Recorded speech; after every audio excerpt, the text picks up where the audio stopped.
안녕하세요. 구독자님이 이뮤노미 포스터 발표를 해석해달라고 하셔서 영상을 찍게 되었습니다. 그래서 처음부터 차근차근 보기에는 너무 내용도 많고 이것도 잘 안 보이기 때문에 바로 이제 컨클루전을 먼저 하고요. 나중에 시간이 남으면은 차근차근 또 보도록 하겠습니다. 그래서 이번 시간은 컨클루전을 보고서 중간에 용어 설명들을 여기 나오는 것들 드리도록 하겠습니다. 여기 보면은 컨클루전에 가장 먼저 등장하는 게 GPC3 램프라는 게 있는데요. 이게 뭐냐면은 당연히 이뮤노미 거겠죠. 그래서 여기 이제 발표를 하는 걸 텐데 이거는 하나로 그냥 백신이라고 보시면 됩니다. 그래서 노블 DNA 백신이라고 보면 되고요. 어디에 쓰는 거냐? 요겁니다. 그래서 요거에 쓰는 백신이구나, DNA 백신이구나 라고 이제 아시면 되겠습니다. 이게 컨클루션이 어떻게 나왔는가 보겠습니다. 보니까 Elicit Strong Antigen Specific T-cell Response라고 되어 있는데요. T-cell이라는 것은 우리가 알고 있다시피 면역세포죠. 이게 Response, 한국말로 면역 반응이라고 하는데 스트롱하게 면역 반응이 일어났다라는 것을 나타냅니다. 그래서 첫 번째 결론 굉장히 좋다. 그래서 스트롱 T셀 리스폰스가 일어났구나 라는 것을 알 수 있고, 그 다음은 이제 요거 그로스를 딜레이 시켰다는 겁니다. 그래서 이것도 좋다고 볼 수 있겠고, 어떤 환경에서 그랬냐면은 액토픽이라고 나와 있는데요. 이거는 한국말로는 이소성이라고 합니다. 달을 이에 바소자를 써서 다른 장소구나 라는 걸 알 수 있는데 정상적인 위치에서 벗어나 있구나 라는 겁니다. 그래서 어디에서 많이 쓰느냐, 액토픽 프레그넌시라고 많이 합니다. 뭐 딴 곳 임신, 자궁의 임신. 그래서 제자리가 아니라 뭐 다른 장소에서 뭐 발생을 했나 보죠. 그래서 이런 것들을 그로스하는 거를 딜레이 시켰다라는 것, 한마디로 억제시켰다라는 거고, 그 다음에 이제 나오는 것은 이제 이거는 이제 침입했다라는 거거든요. 침투했다. 그래서 여기 뒤에 있는 거는 이제 백혈구란 뜻이거든요. 백혈구 침입. 그 다음에 뒤에 프로듀스, 이게 인터페론 감마라는 것이고요. 이게 TNF 알파입니다. 그래서 TNF 알파는 이전에 한번 본 적이 있고요. 오늘은 인터페론에 대해서 조금 더 보려고 합니다. 그래서 이런 것들을 생산한다, 프로듀스 한다라고 말을 하고 있습니다. 그래서 이전에 이제 간단하게 TNF 알파는 네크로시스를 일으킨다라는 것을 이제 우리가 알 수 있었고요. 인터페론의 역할은 뭔지 보도록 하겠습니다. 복수 잠깐 하면은 이제 TNF 알파나 인터페론 둘 다 사이토카인입니다. 그리고 이제 TNF 알파 같은 경우에는 활성화된 대식세포에서 분비가 되고요. 그 다음에 이제 대식세포라는 것은 매크로페이지라고 하고 선천면역이고, 그 단핵구가 수지상 세포나 대식세포로 분화를 해서 만들어집니다. 그래서 당연히 이제 매크로페이지 또 화이트 블러드 셀이죠. 이거 한국말로 하면 백혈구입니다. 그리고 그 다음에 먹을 식자를 쓰잖아요. 대식. 그래서 스왈로잉 셀을 한다고 하는데, 그러니까 리더럴리, 그러니까 말 그대로 진짜 스왈로잉 업을 하는구나. 그래서 파티클 아니면 스몰러 셀을 이제 삼키는구나. 그런 식으로 펑션 한다는 것을 알 수가 있겠고요.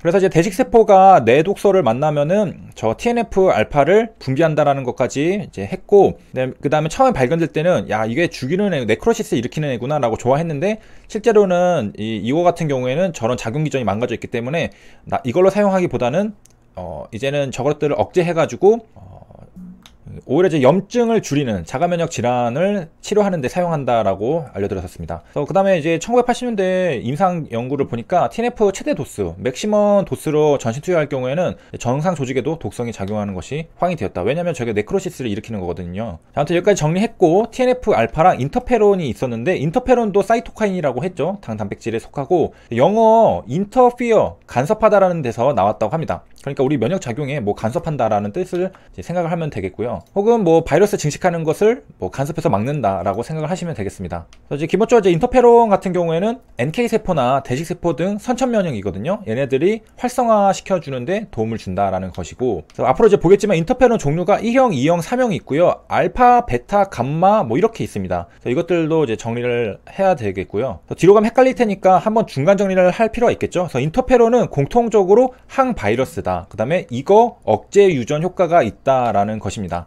그래서 이뮤노믹의 요게 프로듀스 인터페론 감마 그리고 TNF 알파를 생성한다라는 것은 저런 효과들이 있다라는 것이겠죠. 여기서 이런 효과 또 이런 효과를 가져온다라는 것이고, 이제 면역세포, 뭐 대식세포, 자연살해 세포를 활성화시킨다라는 것입니다. 그러니까 백신을 놓으면은 이렇게 우리 몸에서 작용할 수 있게 해준다는 거죠. 이제 올라가서 보면은 조금 신기할 수도 있는 게 선천 면역을 활성화시킨다고 했습니다. 그래서 선천 면역이 먼저 활성화돼야 되잖아요. 재밌는 것은 우리 면역들이 서로 영향을 주고받고 합니다. 그래서 선천 면역계가 처음에 이제 후천 면역계로 전달해가지고 뭘 활성화시키고, 또 후천 면역계가 다시 선천 면역 세포들을 활성화시키고, 세포 이렇게 작동을 하는 경우가 많습니다. 그러니까 무슨 말이냐면은 선천에서 후천으로 가서 후천이 다시 선천 이렇게 되겠죠. 후천이 다시 선천에도 영향을 주고 서로 이렇게 주고받고 한다는 거예요. 자, 그래서 이제 아까 봤던 이제 TNF 알파 같은 경우에는 대식세포가 분비를 한다고 했었죠. 인터페론 감마 같은 경우에는 T림프구랑 NK세포가 생산을 합니다. 그래서 대식세포를 활성화시키는 역할을 하는 거죠. 그래서 뭐 이런 식으로 생각을 해볼 수가 있겠습니다. 그래서 처음에 뭐 T림프구랑 NK세포가 인터페론 감마를 생성을 하고 이게 또 대식세포에 영향을 줘서 활성화되고 얘가 그 내독소를 만나가지고 그 생성하는 게 TNF 알파 이렇게 보시면 되겠습니다. 그 다음에 이제 인터페론 종류가 1, 2, 3형, 뭐 알파, 베타, 감마 이렇게 있었다고 했잖아요. 이제 그 중에서 가장 효과가 있다고 밝혀진 것은 인터페론 감마입니다. 그리고 이제 아까 봤듯이 인터페론은 항바이러스 역할을 한다고 했죠. 그래서 기억을 해주시면 되겠고, 프로듀스 인터페론 감마라고 했습니다. 항바이러스, 그리고 가장 효과가 좋은 거. 그리고 일단 대식세포를 중점적으로 생각을 했지만은 그 인터페론 감마 같은 경우에는 요것뿐만 아니라 수지상세포, 뭐 다른 T세포들에게도 영향을 준다고 합니다. 그래서 서로 막 사이토카인은 영향을 주고받고 막 하는 경우가 많거든요. 자, 이제 종류를 보도록 하겠습니다. 1형 인터페론이 있고요. 2형 인터페론, 3형 인터페론까지 있습니다. 그래서 우리가 이제 알파, 베타는 여기 들어가는 건데 알파, 베타는 1형에 속하는 거고요. 감마가 2형에 속하는 겁니다. 그래서 이제 대부분 인터페론 하면은 다 1형에 속한구나 라고 생각하시면 되겠고, 이제 감마 같은 경우에만 2형에 속한다 라고 생각을 하시면 되겠습니다. 그 다음에 역할 보면은 뭐 세포 면역을 활성화시킨다, 인터페론 감마 이렇게 있고, 그 다음에 이제 인터페론은 면역세포, 아까 T세포랑 NK세포에서 분비가 된다고 했었죠. 얘네가 그냥 분비하는 게 아니라 바이러스로부터 침입을 받은 면역세포에서 분비되는 게 인터페론입니다. 그래가지고 이 분비되면은 어떤 역할을 하느냐, 아직 바이러스 공격을 받지 않은 세포들이 있을 거 아니에요. 얘네랑 밀착을 합니다. 그래가지고 세포를 보호하는 기능을 합니다. 얘네로부터 보호를 하고요. 그래서 이제 일반적으로 이제 바이러스에 감염된 세포에서 분비되는 것들은 제1형 인터페론으로 많이 알려져 있습니다. 그래서 우리가 아까 봤던 베타, 알파 이런 인터페론들이 이제 일반적으로 이제 분비가 되는 것들이고, 이런 것들이 항바이러스 방어 효과를 나타내는 세포에 밀착해가지고 얘네를 방어해주는. 여기까지 이제 한번 요약 정리를 하면은 인터페론은 사이토카인이고요. 그 다음에 숙주세포가 뭐 바이러스, 세균 뭐 이런 것들에 감염되었을 경우에 또 이런 거 있을 때 이제 분비가 됩니다. 면역세포에서 분비가 되는 거고, 보통은 이제 1형 인터페론이 많다. 그리고 얘네가 항바이러스 역할을 한다라는 점. 그 다음에 이제 추가로 이제 역할을 하는 게 바이러스 RNA랑 단백질 합성을 방해를 합니다. 그래가지고 아까 인터피어라는 말이 바이러스 복제를 방해한다는 점에서 유래되었다라고 합니다.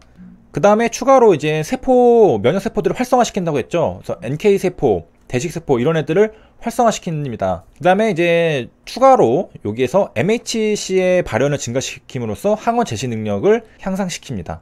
그래서 아까는 이제 여기까지 정리했는데 이제 이것도 추가를 해서 한번 또 요약을 하면은 이제 T세포랑 NK세포에서 제2형 인터페론 감마가 분비가 된다고 했죠. 이게 대식세포, 이건 선천면역이거든요. 얘를 활성화시킵니다. 얘는 선천면역이고요. 얘는 이제 후천면역에 속하겠죠. 그래서 얘네가 이렇게 해가지고 영향을 주고, 그 다음에 얘가 또 다시 이렇게 영향을 주고 해가지고 서로 선천, 후천 이렇게 주고받고 하고, 그 다음에 여기다 이제 추가로 MHC의 발현을 증가시켜가지고 항원 제시를 더 많이 잘하게 된다는 점입니다. 그 다음에 이제 여기 또 있죠. 대식세포 활성뿐만이 아니라 B세포도 활성을 해가지고 항체 분비를 이제 도와주게 되고요. 그리고 이제 여기 보면은 이제 인터페론 감마 같은 경우에는 헬퍼 T셀이랑 NK세포가 분비를 하죠.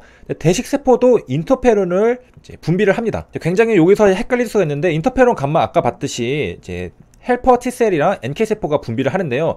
인터페론 알파 같은 경우에는 대식세포가 분비를 합니다. 이것도 이제 한번 정리를 하면은 이제 TH1이랑 NK가 같이 인터페론 감마를 이제 형성을 분비를 하고요. 얘가 다시 대식세포를 영향을 주겠죠. 활성화시킵니다. 액티베이션 하고요. 얘가 인터페론 알파를 또 생산을 합니다. 분비를 하고 이런 식으로. 그래서 요 그림에 이제 하나만 더 추가하면 되겠죠. 대식세포 활성되고 얘가 인터페론 알파를 분비한다까지 추가를 하면 되겠습니다. 그래서 이제 여기 보면은 인터페론 감마를 프로듀스 한다고 하니까 뭐 알파 베타를 신경 쓸 거는 아니겠죠. 그런 관점에서 본다면은 인터페론 감마가 결국 활성화하는 면역세포는 선천면역인 대식세포입니다. 얘가 또 다시 인터페론 알파를 생성하긴 하지만은 대식세포가 활성화된다. 그래서 이제 인터페론 감마가 생성이 되면은 대식세포가 또 이제 활성화 되겠구나 라고 예상을 할 수가 있습니다. 그 다음에 이거는 뭐 추가로 NK세포가 인터페론 감마를 생성 조절한다는 것은 2006년 때쯤에 이제 밝혀졌습니다. 얼마 안 됐죠. 그리고 이제 다시 한번 정리하면 인터페론 타입 1 같은 경우에는 알파, 베타가 속하 있고요. 타입 2 같은 경우에는 이제 감마가 들어가 있습니다. 그래서 타입 1 같은 경우에는 이제 멤머렉에서 이제 많이 발견된다. 멤머렉은 포유류라는 뜻이죠. 그래서 뭐 이제 액으로 낳는 게 아니고 우유 먹이고 막 그런 것들. 사람이니까 포유 동물이고, 그리고 인터페론 타입 1 같은 경우에 이제 많이 발견되고 뭐 당연하겠죠. 그래서 인터페론은 이제 정리하면은 항바이러스, 그 다음에 면역 조절을 하는 사이토카인입니다. 그 다음에 이제 마지막에 보면은 이제 액티베이트 한다는데 CD4랑 CD8 T셀을 액티베이트 한다고 합니다. 그래서 최종적으로 정리를 하면은 요 백신은 스트롱 면역 반응을 일으키고, 그 다음에 이거 그로스를 딜레이 시키고, 그 다음에 인터페론 감마랑 TNF 알파를 최종적으로 이제 프로듀스 하고, 그 다음에 CD4 이거 T셀이거든요. T세포 이것도 액티베이트 한다라는 점을 컨클루션에서 확인할 수 있습니다. 여기까지 시청해 주셔서 감사합니다.